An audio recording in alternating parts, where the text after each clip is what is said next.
بسم اللہ الرحمن الرحیم۔ السلام علیکم۔ پروگرام الکلام میں خوش آمدید۔ میں ہوں آپ کا ہوسٹ محمد شعیب رضا۔ ناظرین کرام، یہ پروگرام جو سٹی نیوز نیٹ ورک اور ادارہ فکر جدید کے اشتراک سے شروع کیا گیا ہے، اس کے پہلے حصہ میں ہم قرآن کریم کی کچھ آیات کو سمجھنے کی کوشش کرتے ہیں اور دوسرے حصہ میں اپنے عہد کے نمائندہ سیاسی، سماجی، مذہبی موضوعات پر پیدا ہونے والے سوالات کے جوابات ایک نئے نقطہ نظر سے جاننے کی کوشش کرتے ہیں۔ حسب سابق ہمارے ساتھ شریک گفتگو ہیں جناب محمد امانت رسول صاحب۔ ہمارے ساتھ بہت شکریہ آپ کے وقت کا۔ میری معاونت کے لیے موجود ہیں جناب احمد بلال احمد، تھینک یو سو مچ۔ ناظرین کرام، آپ کی سکرین پہ ہمارا واٹس ایپ نمبر آ رہا ہوگا، آپ اپنے سوالات اس واٹس ایپ نمبر پر بھیج سکتے ہیں، ہم انشاءاللہ آپ کے سوالات کو ضرور ایڈریس کریں گے۔ امانت صاحب، ہم نے جو کل کا پروگرام تھا اس میں ہم نے سورہ اعراف کا تعارف جو ہے نا وہ اس پہ گفتگو کی تھی۔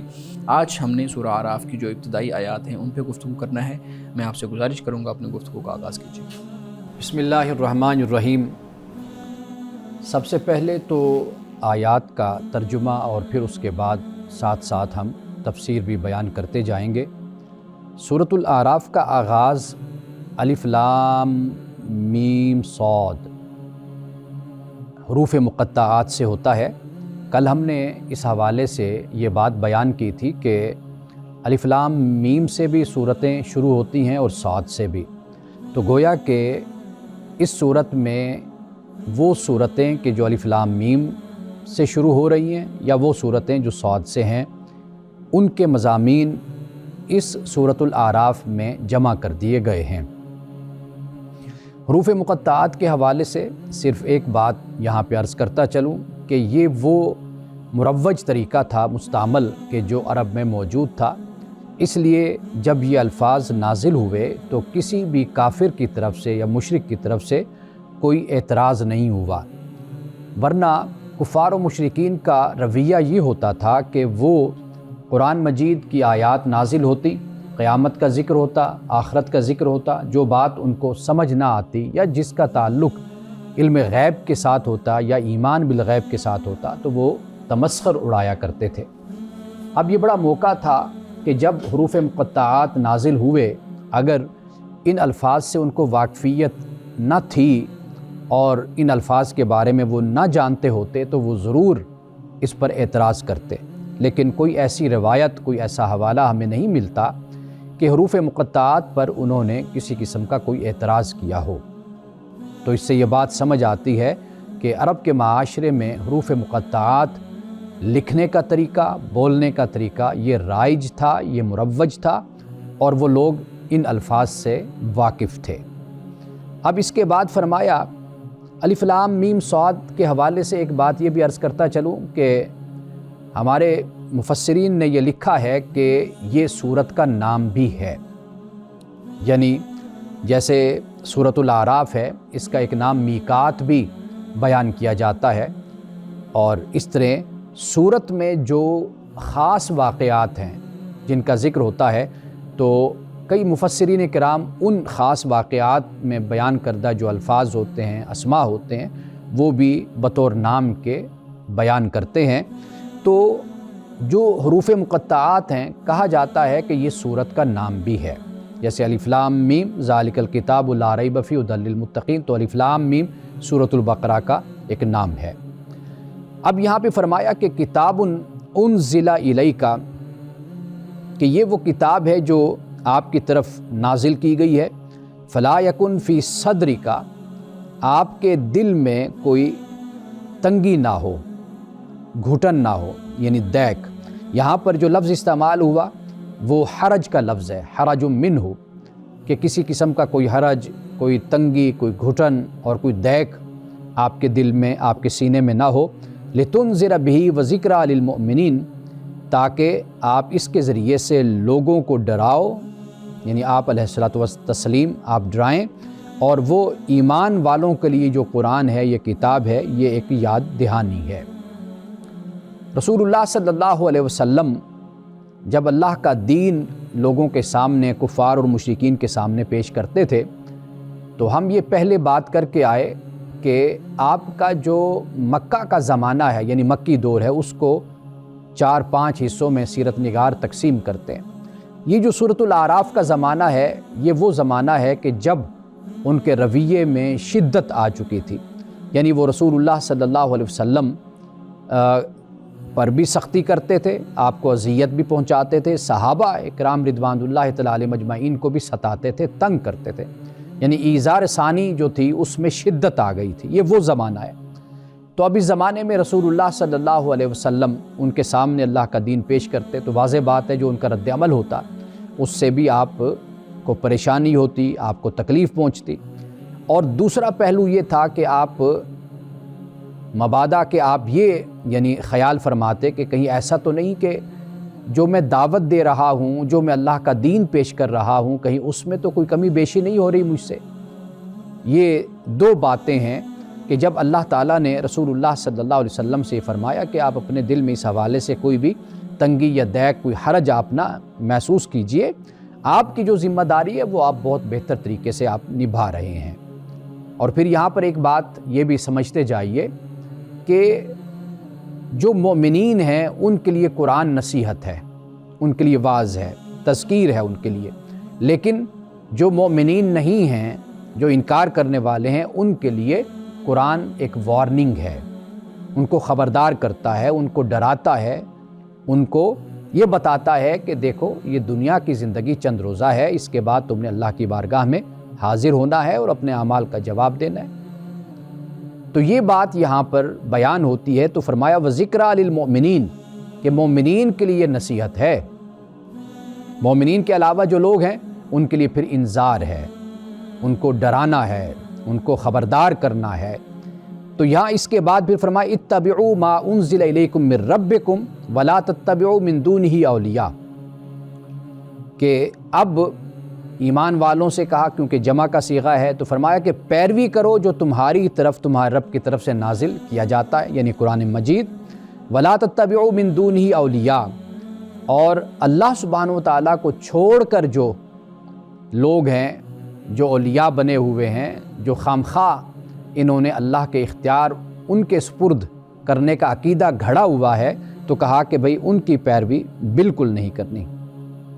اب فرمایا قلیلا ما تذکرون، بہت کم لوگ ہیں تم میں سے کہ جو نصیحت حاصل کرتے ہیں، نصیحت مانتے ہیں۔ اب یہ بیان کرنے کے بعد اب کفار و مشرکین سے جو بات کہی گئی ہے وہ یہ ہے کہ وَكَم مِّن قَرْيَةٍ أَهْلَكْنَاهَا، کہ کتنی بستیاں تھیں کہ جنہیں ہم نے ہلاک کر دیا، فَجَاءَهَا بَأْسُنَا بَيَاتًا أَوْ هُمْ قَائِلُونَ، اور ان کے پاس پھر عذاب آیا اللہ کا، وہ رات کے وقت بھی آیا یا وہ پھر دن کے وقت بھی آیا۔ اب یہاں پر بعض لوگوں نے یہ خیال کیا کہ عذاب اللہ کی طرف سے اس وقت اترتا ہے کہ جب لوگ نیند میں ہیں یا قیلولہ کر رہے ہیں، آرام کر رہے ہیں، دن کا وقت ہے، تو یہاں پر یہ مراد نہیں ہے۔ یہاں پہ اصل مراد بات یہ ہے، اللہ یہ بتانا چاہتا ہے، اللہ تعالیٰ کا ارادہ یہاں پر یہ ہے، اللہ فرماتا ہے کہ بھئی میں عذاب بھیجنے میں کسی وقت کا اور لوگوں کا پابند نہیں ہوں۔ جب میری مہلت اور دی ہوئی مدت جب پوری ہو جاتی ہے تو پھر میری طرف سے عذاب اترتا ہے، وہ رات کے وقت بھی آ سکتا ہے اور وہ دن کے وقت بھی آ سکتا ہے۔ اور دن کے وقت کوئی سو رہا ہو، کوئی کام کر رہا ہو، بازاروں میں پھر رہا ہو، چل پھر کے کام کر رہا ہو اور مصروفیات مشغولیات میں ہو، تو اس سے کوئی غرض نہیں ہے۔ اللہ سبحانہ و تعالیٰ کا عذاب اپنے وقت پر، مقررہ وقت پر وہ زمین پر اترتا ہے، اور یہ فرمایا کہ بہت سی بستیوں کو ہم نے ہلاک کر دیا، یعنی بہت سی بستیوں سے مراد یعنی بستیوں کے رہنے والے، ان کو اللہ پاک فرماتا ہے ہلاک کر دیا۔ قرآن مجید میں یہ بات بھی بیان کی گئی اور کفار مشرکین سے یہ کہا گیا، سرکش لوگوں سے، کہ جو تمہارے پاس طاقت اور قوت ہے، یعنی جتنے خطے پر تمہاری حکومت ہے، اس سے کہیں زیادہ قومیں تھیں جن کے پاس اقتدار اور حکومت بڑی پھیلی ہوئی تھی، ان کی کرسی اور ان کا اقتدار، لیکن ان کے ساتھ پھر کیا ہوا؟ اور پھر وہ مال میں، دولت میں، فوج میں اور لشکر میں ہر طرح وہ تم سے کہیں زیادہ طاقتور تھے، لیکن اب بتاؤ تو صحیح کہ وہ اب کہاں پر ہیں؟ ان کا کوئی نام لینے والا نہیں، ان کی کوئی آہٹ نہیں، کوئی ان کے بارے میں جانتا نہیں۔ تو یہ بڑی عبرتناک بات ہے، ہم سب کے لیے سبق آموز بات ہے کہ انسان اس دنیا میں آیا ہے تو انسان کا یہ سفر مختصر سفر ہے۔ انسان کس پر اتراتا ہے، کس پر تکبر کرتا ہے، کس چیز پر انسان فخر کرتا ہے، انسان کے پاس جو کچھ بھی ہے وہ عاریتاً ہے، انسان سے چھن بھی سکتا ہے، اور انسان جب اس دنیا سے چلا جائے گا سب کچھ چھوڑ کر چلا جائے گا۔ تو یہاں پر اللہ پاک نے کفار مشرکین سے یہ بات بیان فرما دی۔ اب اس کے بعد آخری آیت، تو انشاءاللہ یہاں سے آگے پھر ہم کل بات کریں گے۔ تو فرمایا فما کان دعواہم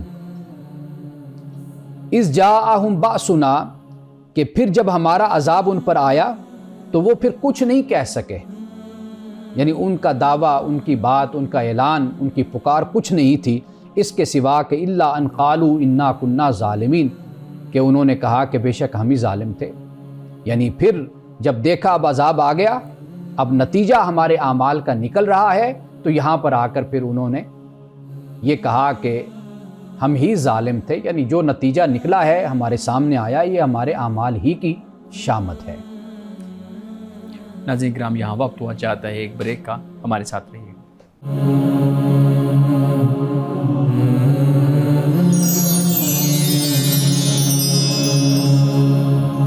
ویلکم بیک ناظرین، ہمارے ساتھ بہت شکریہ۔ سورہ اعراف کی ہم ابتدائی آیات کی تلاوت کر رہے تھے اور مفہوم سمجھنے کی کوشش کر رہے تھے۔ یہاں پہ بات ہوئی کہ یہ یاد دہانی ہے۔ ہمارے سب ذہن میں یہ چیز آتی ہے کہ یاد دہانی تو وہ ہوتی ہے جو چیز پہلے موجود ہو اور پھر وہ بھول چکی ہو اور پھر باقاعدہ طور پہ دوبارہ لوگوں کے سامنے اس طریقے سے لائی جائے۔ یاد دہانی کا یہ مطلب ہوتا ہے۔ لیکن قرآن تو پہلے موجود نہیں تھا اس حالت کے اندر، تو پھر اس کو ہم کیسے یاد دہانی کہہ سکتے ہیں؟ اللہ تعالیٰ اس یاد دہانی سے کیا مراد لے رہا ہے؟ دیکھیے، یاد دہانی یہ ضروری نہیں ہے کہ جو یاد کروانے والا ہے وہ پہلے موجود ہو تو پھر اس کے بعد وہ یاد کروائے۔ ہوتا اس طریقے سے ہے کہ جو عہد ہے، جو میثاق ہے، جو معاہدہ ہے، جو انسان کرتا ہے، اس کی یاد دہانی وقت کے ساتھ ساتھ کوئی نہ کوئی اس کا ذریعہ اور طریقہ ہوتا ہے کہ جو انسان کو ریکال کرواتا ہے، انسان کو یاد کرواتا رہتا ہے۔ اب یعنی جب قرآن مجید یہ بات کہہ رہا ہے تو دو طریقوں سے اس بات کو دیکھیے۔ ایک تو یہ ہے کہ اللہ پاک یہ بیان کرتا ہے کہ انسان میں ہم نے خیر و شر کا شعور رکھا، خدا کی ذات کا۔ یعنی جب خیر و شر کا شعور انسان میں ہے، یعنی انسان کا خیر اور شر کا جو شعور ہے یہ سماج کے تابع نہیں ہے، یہ انسان میں اللہ سبحانہ و تعالیٰ ودیت فرماتا ہے، یہ دے کر انسان کو پیدا کرتا ہے یا اس زمین پر انسان کو بھیجتا ہے۔ ایک تو اس کی یاد دہانی ہے، یعنی انسان جب زمین پر آیا تو ممکن ہے کہ وہ اس بات کو بھول جائے کہ اس نے اپنے خدا سے عہد کیا تھا، جیسے عہد الست ہمارے ہاں کہا جاتا ہے، سورۃ الاعراف میں آگے ہم آگے جا کر پڑھیں گے۔ ایک تو وہ ایک عہد ہے انسان کا، بندے کا اپنے خدا کے ساتھ، کہ وہ جب اللہ اس کو بھیجے گا، زمین پر آئے گا، پیدا ہوگا، تو وہ اپنے خدا کو یاد رکھے گا۔ یعنی توحید کا تصور بنیادی طور پر انسان کی فطرت میں ہے۔ اور پھر یہ ہے کہ اللہ سبحانہ و تعالیٰ جو احکام انسان کو دے گا تو ان احکام کو پیش نظر رکھے گا اور اس کے مطابق زندگی انسان گزارے گا۔ اب یہ در حقیقت وہ بات ہے کہ جو یاد انسان کو کروائی جاتی ہے۔ اور پھر یہ بھی ہے کہ انسان دیکھتا ہے اپنی زندگی میں، مشاہدے میں دیکھتا ہے کہ جو آیا ہے وہ یہاں سے جا بھی رہا ہے۔ پھر اس کے ساتھ پھر آخرت کا بھی ایک لنک اور ایک تعلق بن جاتا ہے کہ انسان آخر اس دنیا سے جا رہا ہے تو کہاں جا رہا ہے۔ تو ایک دن آئے گا جب ایک ایسا زمین پر برپا ہوگا، ایسا معاملہ ہوگا، قیامت برپا ہوگی، آخرت ہوگی، جہاں پہ پھر انسان کو اپنے اعمال کا جواب دینا ہے۔ تو یہ اس طریقے سے قرآن تذکیر بن جاتا ہے کہ انسان کو اللہ سبحانہ و تعالیٰ، دیکھیے قرآن مجید بے شک 1400 سال پہلے نازل ہوا، لیکن خدا تو پہلے دن سے ہے نا، یعنی یہ کائنات جب نہیں بنی تھی اس وقت بھی خدا تھا۔ تو لہٰذا وہ جو خدا نے انسان کو دیا اور اس کی فطرت میں اور جبلت میں جو شعور ڈالا ہے، اس کو پھر یاد کروایا جا رہا ہے حضرت آدم سے لے کر رسول اللہ صلی اللہ علیہ وسلم تک، اور سب انبیاء اسی یاد دہانی کی بالکل بات کر رہے تھے۔ ٹھیک، ہمارے صاحب ایک اور پھر یہ چیز آپ نے بات کی کہ یہ نصیحت ہے ان لوگوں کے لیے جو ایمان والے ہیں، اور جو انذار ہے وہ ان لوگوں کے لیے ہے جو مشرکین ہیں۔ تو پھر سوال یہ ذہن میں پیدا ہوتا ہے کہ قرآن کریم کے اندر مختلف جگہ پہ انذار اور تبشیر کی بات ہوئی ہے، تو جو تبشیر ہے وہ صرف مومنین کے لیے ہے اور انذار صرف کفار و مشرکین کے لیے ہے، کیا وہ انذار مومنین کے لیے نہیں ہے؟ دیکھیے مومنین میں سے وہ لوگ کہ جو کفار کے نقش قدم پر چلتے ہیں، نافرمانوں کے نقش قدم پر چلتے ہیں، سرکش لوگوں کے نقش قدم پر چلتے ہیں، تو ان کے لیے بھی وہ انذار ہے۔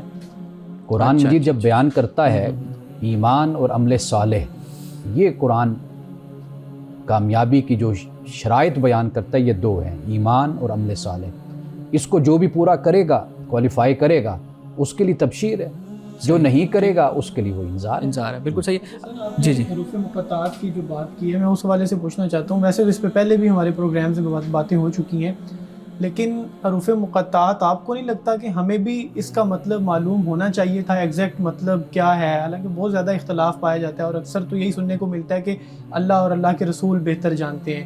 اگر عرب کے لوگ جس طرح آپ بتا رہے ہیں جانتے تھے، تو کیا صرف انہی لوگوں کو اللہ تعالیٰ کا مقصود تھا بتانا کہ ان لوگوں کو صرف پتہ چل جائے، ہمیں کیوں نہیں پتہ چل سکا؟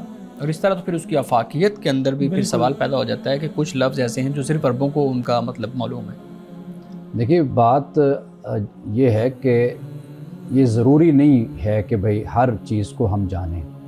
دنیا میں بہت سے علوم ہیں اور بہت کچھ اس کائنات میں ہے کہ جسے ہم نہیں جان سکے یا ہم نہیں جان رہے، ممکن ہے کہ مستقبل میں ہم اس کو جانیں۔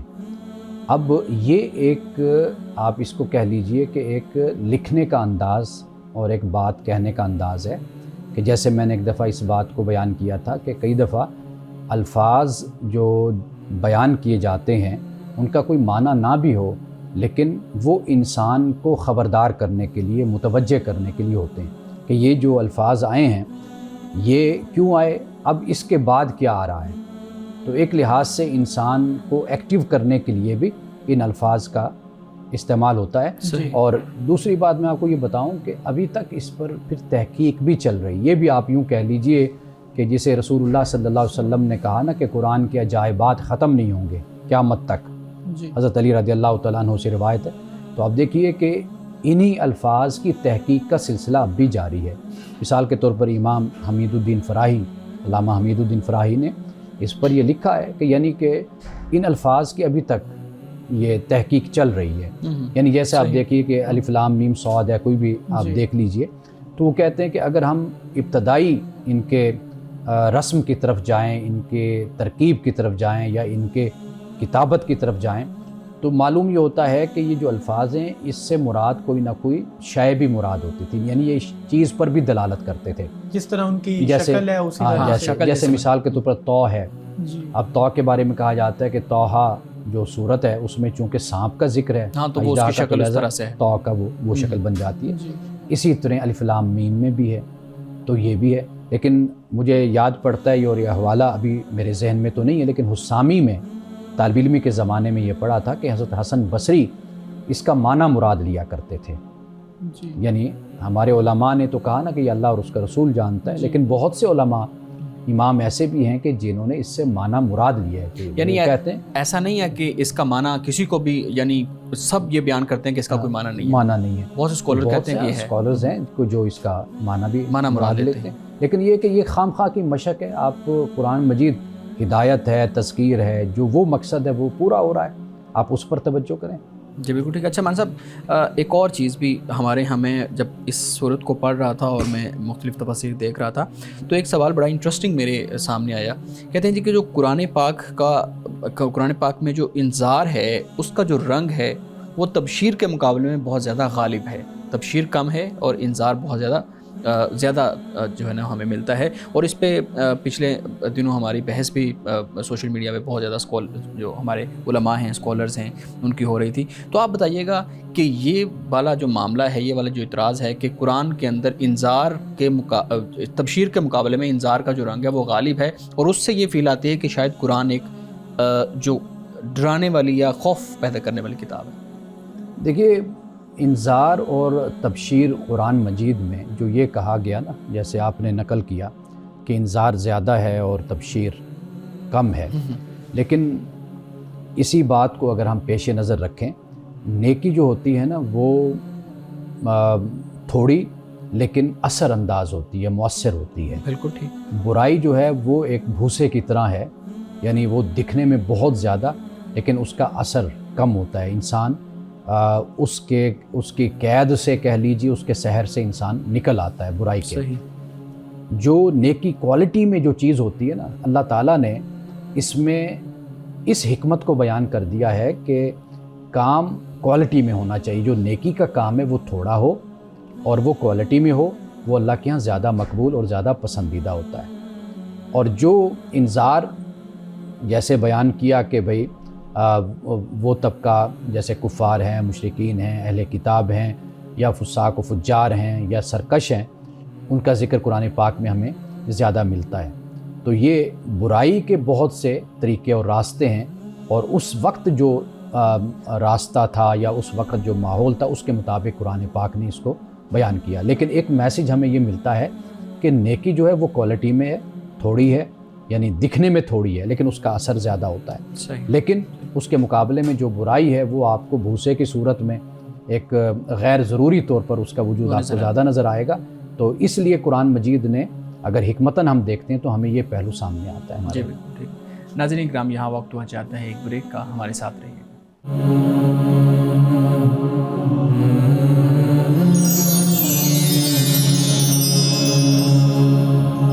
پروگرام میں ایک دفعہ پھر خوش آمدید۔ جی بلال صاحب، آپ سوال کرنا چاہ رہے سر، ہیں؟ آپ کی بات سے میرے ذہن میں سوال آیا۔ آپ جس طرح بتا رہے تھے کہ نیکی کا کام کوالٹی میں ہو، اچھا ہو، بے شک کم ہو، تو جس طرح میں نے اپنے دوستوں کو دیکھا ہے، اکثر ظہر کی 12 رکعتیں ادا کر رہے ہیں، جلدی جلدی میں سجدے ہو رہے ہیں، نوافل ادا کر رہے ہیں، تو کوئی پتہ نہیں رکوع سجدے میں کتنا قیام ہے۔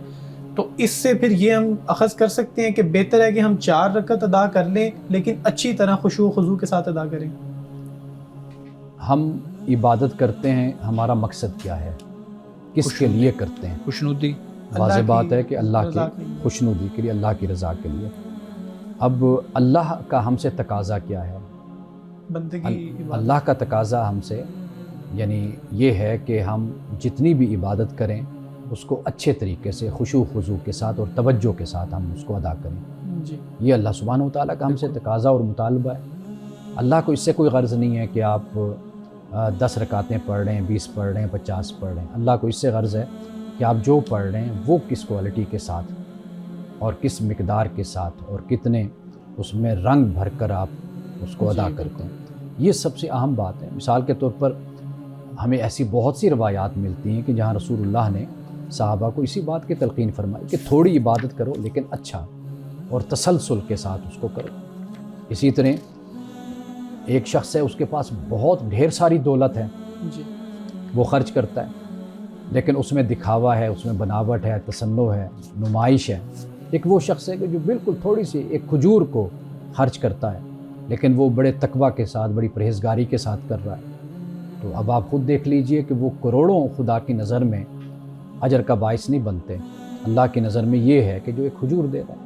تو میرا خیال ہے کہ ہمیں یہ تعلیم لوگوں کو دینی چاہیے کہ آپ فرض ادا کر رہے ہیں، وہ فرض آپ خشوع خضوع اور توجہ کے ساتھ ادا کر لیں، بجائے اس کے کہ آپ وہ فرض بھی توجہ سے ادا نہ کریں اور ساتھ باقی جو نماز ہے، سنت نفل، وہ بھی آپ اسی طریقے سے ادا کریں، تو خدا کو یہ طریقہ پسند نہیں۔ میں نے ایک استاد صاحب سے سوال پوچھا تھا، انہوں نے یہی سوال پوچھا تھا، انہوں نے مجھے جواب دیا کہ شیطان آپ پر حملہ کرتا ہے، پہلے آپ سے نوافل چھڑوائے گا، پھر سنت کی طرف آ سنتیں جائے گا۔ چھڑوا دے گا، پھر ایک ٹائم آئے گا آپ فرض سے بھی بھاگ جائیں گے، تو اس لیے پوری رکھتے پڑھیں۔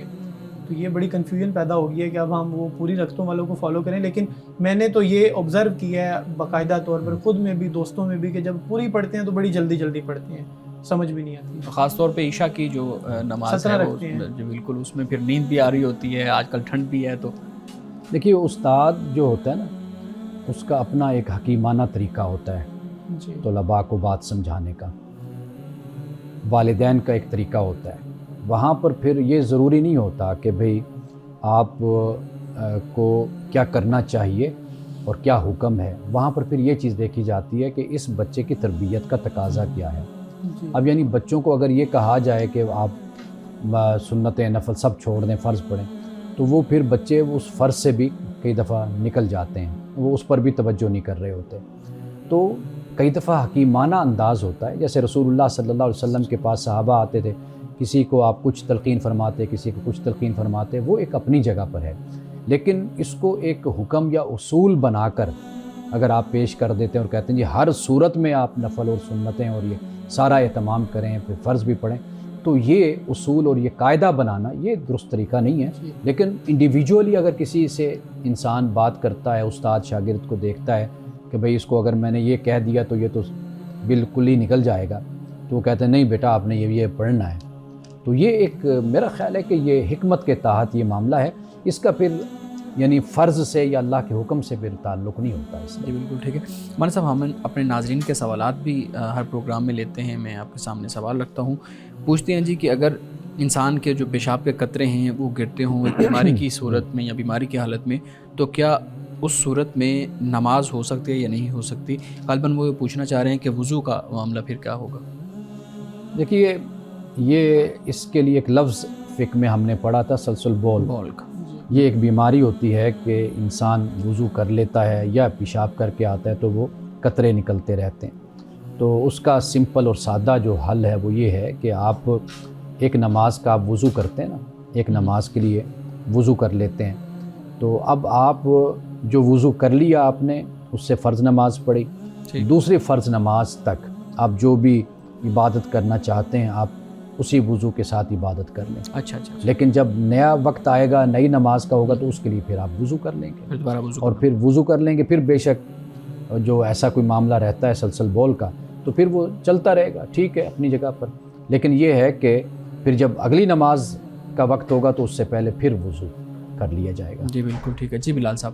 سر یہ بتائیے گا کہ ویلنٹائن ڈے منانا کیا یہ درست عمل ہے, جائز ہے یا ناجائز ہے؟ پاکستان میں اور دنیا بھر میں منایا جاتا ہے, اس کے بارے میں بتائیے گا.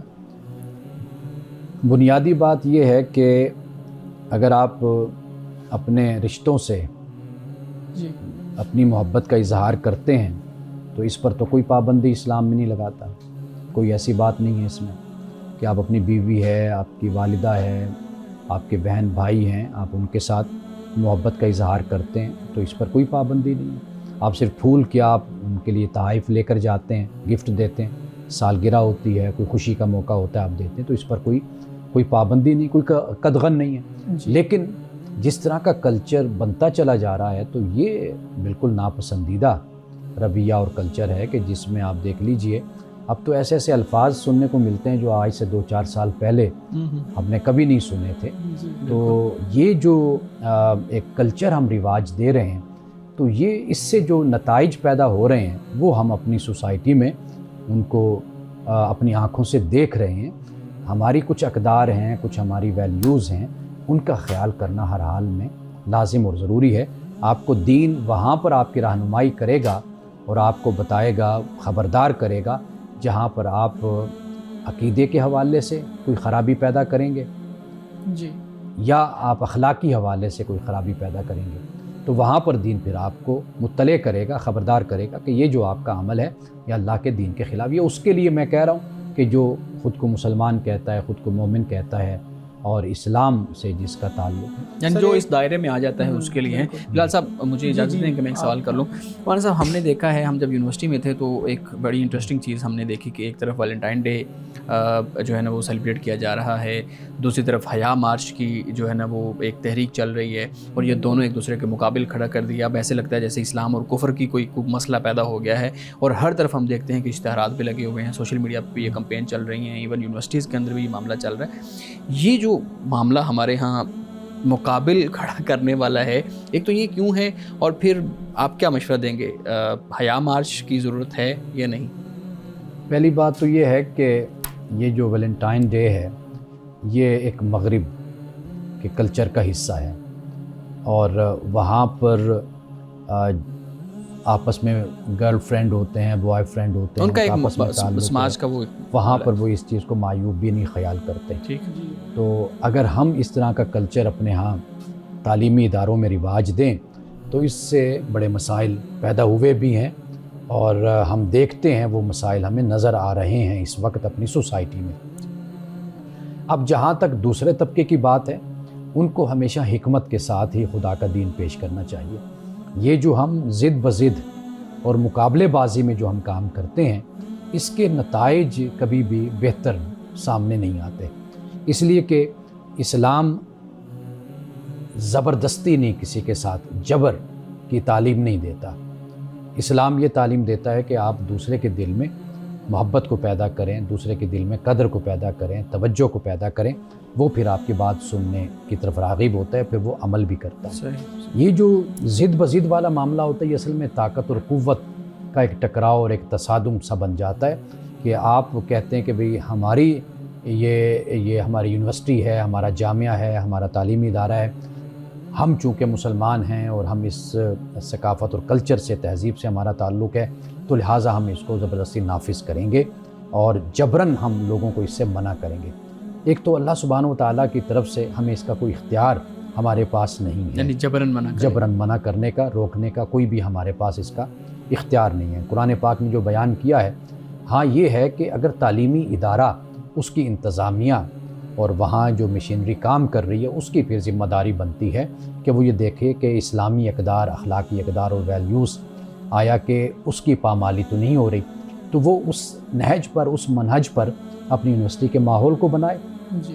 لیکن جہاں تک تعلیمی ادارے میں پڑھنے والے طلباء اور طالبات کا کام ہوتا ہے، وہ صرف اپنی تعلیم پر توجہ کرے، وہ اس طریقے سے بالجبر یا بائی فورس کسی چیز کو نہ وہ نافذ کرنے کا اختیار رکھتے ہیں اور نہ ان کو یہ رویہ اختیار کرنا چاہیے۔ ناظرین کرام، یہاں وقت ہوا چاہتا ہے ایک بریک کا، ہمارے ساتھ رہیے۔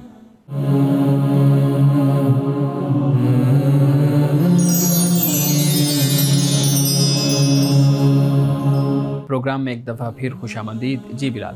سر، آپ نے طلباء اور طالبات کی بات کی ہے، وہ تو کہتے ہیں کہ اسٹیٹ کا تو کوئی مذہب نہیں ہونا چاہیے، اسٹیٹ کو کیا لگے، ہم جو مرضی کریں، ہماری اپنی آزادی ہے، اسٹیٹ انٹرفیئر نہیں کر سکتی، انٹرفیئر نہیں کر سکتی ہمارے معاملات میں۔